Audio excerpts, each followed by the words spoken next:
Hey guys, come on in, man. Sit down, grab yourself a little drink and some snacks, man. Let's just sit down here and have a casual talk, man. We're not gonna do it like we usually do, with crazy edits and stuff like that. We're just gonna sit here and be chill and talk about the Bravia 7. I was sitting in my living room the other day watching it, and then I thought to myself, man, this is an old ass TV.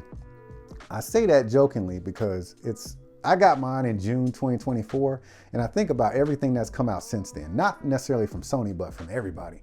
Like, I think it really got me thinking. This TV is almost 2 years old, right? And it looks freaking fantastic. It is an amazing TV. I got the 75-inch version. I think I might have said that. Amazing TV. And I think about, okay, backstory. Little sidestep and backstory.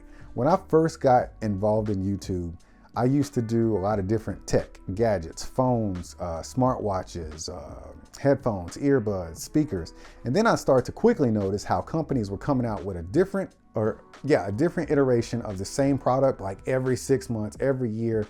And then you put it up to the old one and it's like, well, what's the difference? And they say it's a new spec that you can't really quantify as a user, but you just trust the process and you buy the new one.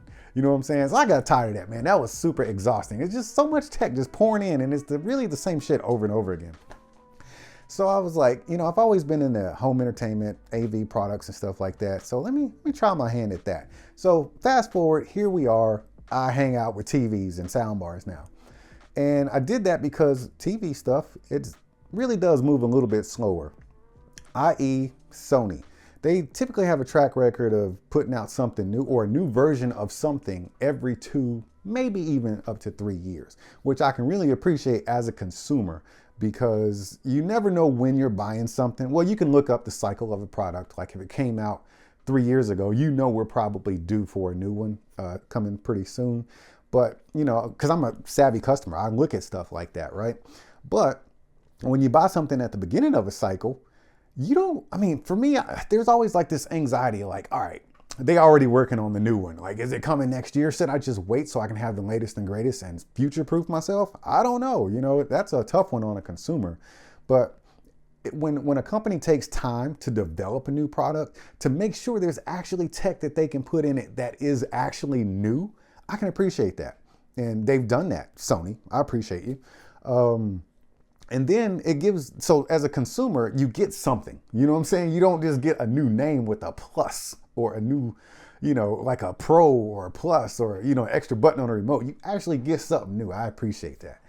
But then as a company, it gives, when a company takes 2 years, maybe 3 years to develop the next version of a product, it actually gives that company more time to either wait for a technology to come about or develop, or develop a technology themselves and not rush it to market before it's really polished and then deliver the consumer a half-baked product. I'm not accusing any company of doing that, but it happens. We've all been victims of it. But let's go back to the Bravia 7 because I believe the Bravia 7 is a good example of this.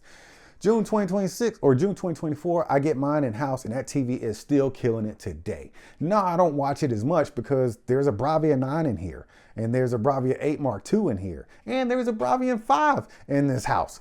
So I can't just be sitting here watching all the TVs all the time. But still, it's here and I watch it.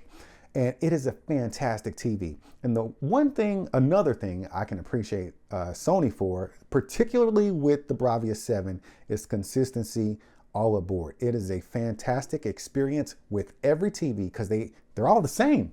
I say that as a huge compliment. Yes, they all have different technologies. They got screen technologies like the Bravia 7, the viewing angles. So if you're the kind of guy, girl who, has big gatherings and people are on the side of the TV watching games and stuff like that, this probably ain't gonna be the TV for you because the colors start to wash out and you get a little bit of a shift in how the picture looks as when you start going out to the side. But if you got a living room where you're sitting pretty square up on the TV, man, this TV is gonna look good all the time. Bravia 9, you got better viewing angles. So as you level up, you get better as far as the overall experience and certain features. And that was just an example of that. But when I say it's the same experience with each TV, I'm talking about actual picture quality. So when I contrast the Bravia 7 to a Bravia 5, yes, the picture is better. The overall picture quality is better. You get better color, right? that's a tough one. Better color, like, better contrast. You know what I'm saying? You get more dimming zones, so you got that better contrast and stuff like that. But when you put it up to a Bravia 9, yeah, the Bravia 9 is gonna look a little bit better because there's more technology in that TV. And then the Bravia 8 Mark II, man, we're talking OLED here. Completely different technology, and the contrast is infinite, yada, yada, yada. But that picture experience, you're getting the same XR processor that Sony puts in all of their upper echelon Bravia TVs. That's a huge plus. You're not paying premium prices, but you're getting premium guts in that TV. And then when it comes to user experience, they all got the same interface. And there's a couple of things I talk about every time I talk about a Sony TV that I love. The first one is going to be PS Remote Play. I have one PlayStation PS5. Guess what? I can play it. It's actually hooked up to the Bravia 9, but I can play it on my Bravia 7, Bravia 8 Mark II, and the Bravia 5. That's crazy. That is so awesome. That is built-in native, the app that, connects all that together. So I got essentially one PS5 hooked up to like 4 TVs. So that's a great user experience thing, right? Then you got Sony Pictures Core. Every time you buy one of these Sony TVs, you get credits in this little market they got called Sony Pictures Core. And it's like full on straight up HD movies. We're talking 4K. It's like the best streaming rate you're gonna get. So you get better sound than you're gonna get from Netflix. You're gonna get a better picture than you're gonna get from Netflix. Even if you pay for that premium Netflix subscription, you're still getting it better in a Bravia TV across the board with the Bravia, that XR lineup, that upper echelon lineup. So I really appreciate that. There's some other things in there, but consistency is key. And that's why the Bravia 7 right now is a topic of discussion, because I think it's a great buy. You know what I'm saying? It's 2026, and yeah, you can call this TV old as hell if you want to, because other companies are coming out with a TV every year. Fine, do that. But let me tell you something.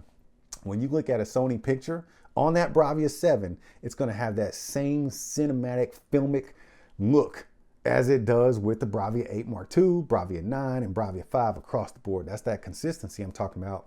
And it just always gives me confidence that when I'm watching that TV versus any other TV on the market outside of a Bravia TV, like if I contrast the Bravia 7 versus any other TV manufacturer, I have more confidence that I'm watching the actual movie the way the dude or the crew that made it wanted me to see it. They call it director's intent.